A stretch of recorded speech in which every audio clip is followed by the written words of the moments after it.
Nossa última sessão, né, nosso último encontro, a gente falou sobre o fascismo e o debate, né, que pode ser articulado entre ele e o nacionalismo. Né? E aí ficou muito claro para nós, né, que o fascismo se articula a partir de um mito, né, que é o mito da nação. Esse mito, para que seja perpetrado, ele precisa ter, obviamente, uma adesão nas camadas populares, né? Precisa ter um apelo popular. E isso aí vai engendrar uma outra característica do fascismo, que é o populismo. Agora, é importante aqui a gente ter em mente que o populismo não se confunde com o movimento popular. O populismo é uma coisa, o movimento popular é outra. Né? Se a gente for tentar situar algumas diferenças fundamentais, a gente vai observar principalmente que num movimento popular a dinâmica se dá de baixo para cima, ou seja, se dá das camadas subalternas, das camadas mais baixas da sociedade, em termos da hierarquia de dominação, e por isso também, obviamente, as mais populosas, e que essas camadas se organizam e começam a estruturar a sua forma de manifestação política e de organização política, por conseguinte. Assim a gente tem no movimento popular, na verdade, uma dinâmica que é uma dinâmica democrática, ou seja, uma dinâmica que engloba uma série de sujeitos, uma série de indivíduos, com as suas diferenças, com a sua forma de pensar, mas que se articulam em torno de uma causa comum e pela busca da igualdade. E aí a gente precisa lembrar sempre, né, que o oposto da igualdade é a desigualdade, não é a diferença. Então, na igualdade você pode abarcar diferença, mas o importante nesse processo é que você lute contra a desigualdade. Então, no movimento popular, você tem essas características. No populismo, não. O que persevera no populismo é justamente o movimento contrário, ou seja, o movimento de cima para baixo. Ou seja, você tem uma classe dominante, né, que busca de alguma maneira ampliar, né, ou estabelecer mais fortemente um domínio sobre a classe dominada, e a partir disso ela cria um discurso, uma narrativa que tem um forte apelo dentro dessas classes.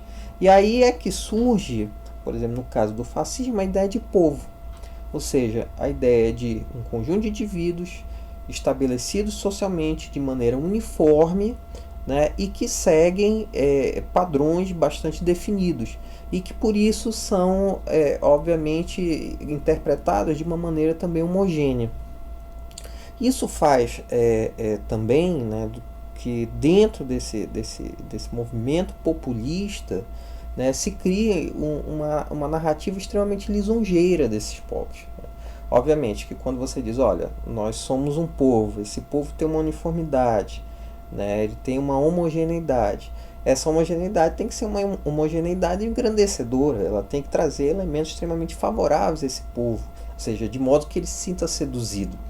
Então, o populismo vai se organizar justamente dentro desse conjunto de características e que vai ter por objetivo, né, claro, mobilizar, né, as mais densas camadas da população em prol dos interesses de uma classe dominante. Exatamente o inverso de um movimento popular. E também, dentro dessa perspectiva, que vai se organizar também o discurso racista. Porque na medida que você exalta um determinado povo, exalta uma determinada nação, isso abre espaço para que se entre também com algumas ideias a respeito do conceito de raça e da hegemonia de uma raça sobre outra. Agora, é claro que tais eventos, né, enquanto fenômenos de massa, não seriam possíveis, né, dentro de uma sociedade se não houvesse um componente motivador, né, ou que facilitasse a sua entrada, né, nos diversos meios sociais. E aí, quando você observa o processo histórico, né, da Europa, ali no início do século XX, você vai perceber que o elemento motivador, né, o que dá abertura para que as pessoas absorvam essa ideia de povo, de nacionalismo, de pátria, de raça, né, ou seja, tudo aquilo que organiza o ideário populista, vai ser justamente o estágio imperialista do capitalismo, ou seja, determinadas nações, sobretudo determinados capitalistas instalados nessas nações, imprimem um regime extremamente opressivo sobre as nações estrangeiras, de modo a extrair delas suas riquezas e concentrá-las, né, nesses outros territórios. Isso obviamente causa um profundo ressentimento nas massas, faz com que certos indivíduos de certos povos se achem extremamente desfavorecidos, extremamente se sintam extremamente oprimidos, né, e relegados a uma condição de fome. E isso obviamente permite, né, que o fascismo seja perpetrado nesses meios, né, como uma saída, ou seja, como uma forma, né, de obter uma revanche, uma vingança, né, contra esses adversários, aí, esses opressores que passam a ser tratados como inimigos, mas não só inimigos enquanto capitalistas. Aliás, sequer inimigos enquanto capitalistas, principalmente inimigos enquanto pertencentes a uma raça estrangeira. Né? Então, dessa maneira também o próprio cerne do problema ele se vê afastado do real, ou seja, em vez de nós debatermos a questão de fato, né, da opressão capitalista, nós vamos debater a opressão praticada apenas por determinadas raças e determinados povos.